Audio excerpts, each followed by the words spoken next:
அனைவருக்கும் next level chess அகாடமியின் அன்பான வணக்கம். இந்த பொசிஷன் நீங்கள் இப்போ கற்றுக்கக்கூடியது பார்த்தீங்கன்னா மிடில் கேம் காம்பினேஷன். இந்த மிடில் கேம் காம்பினேஷனுங்கிறது நிறையா பீசஸ் கண்ணாபண்ணான்னு கலைஞ்சிருக்கும். இந்த கலைஞ்சிருக்கக்கூடிய இந்த பொசிஷனில் இப்போ ஒயிட் டு ப்ளே இல்லை பிளாக் டு ப்ளே அப்படின்னு சொல்லுவாங்க. அதுலேருந்து நம்ம வந்து பெஸ்ட்டாக ரொம்ப அக்ரெசிவான மூவாக கண்டுபிடிக்கணும்.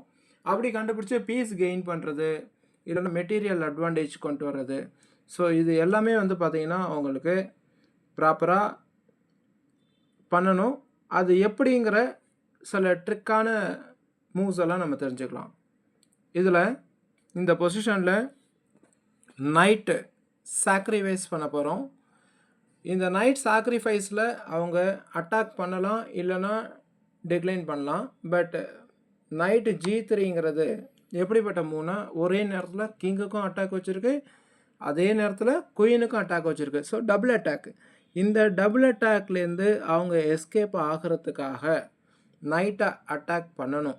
அப்படி பண்ணாமல் கிங்கை ப்ளே பண்ணாங்கன்னா next knight takes queen, again check. இந்த இடத்துல குயின் லாஸ் ஆகிடுது. இதுக்கப்புறம் கிளியராக பிளாக் வின் பண்ணிடும். சில மூவ்ஸ் ஆகும். சரி, இப்போது அட்டாக் பண்ணால் என்ன நடக்குதுங்கிறத பார்க்கலாம். So pawn takes knight. இந்த பொசிஷனில் பான் டேக்ஸ் பான், அதாவது ஹெச் இன்ட்டு G3. இப்போ ரூக் ஃபைல் ஓப்பன் ஆகுது, ரூக் செக் வைக்குது. இந்த செக்குக்கு king G1 only chance. Next பிளாக்கோட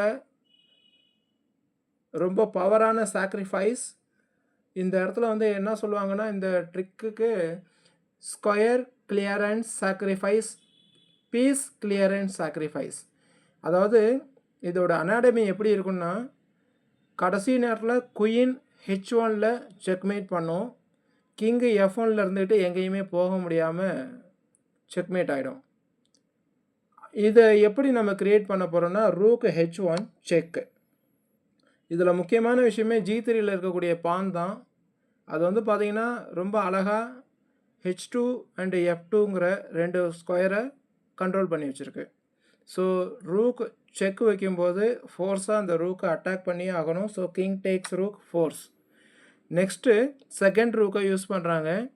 இந்த second rook H8 again check. இங்கே எல்லாமே ஃபோர்ஸாக செக்குன்னு தான் முடியும்.